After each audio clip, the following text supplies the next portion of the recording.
వీడికెళ్ళి ఇళ్ళకి వెళ్ళి నీళ్ళు వచ్చేటి ఇది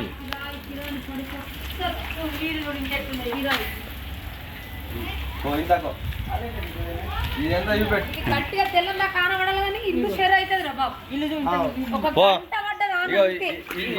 ఇటువంటి గరిపోలకి ఇల్లు ఇయ్యారు, ఈ నీళ్ళలో ఉన్న వాళ్ళకేమి ఇల్లు ఇయ్యారు, నీళ్ళు కూల కొట్టేటోళ్ళకేమి అవన్నారు. వస్తా నీళ్ళు మొత్తం గిడు. అరే చక్కనోడు ఇంట్లో మరి ఆనిట్లో పడుతుంది అనుకోండి. ఇంకా బేబీ కడుకోవద్దు, ఇంట్లో మంచిగా కూర్చొని ముచ్చట ఆడుతున్నారు. ఏం చేయమంటున్నావు? ఎత్తుకుంటామా దర్వాజా చిన్నగా ఉన్నది.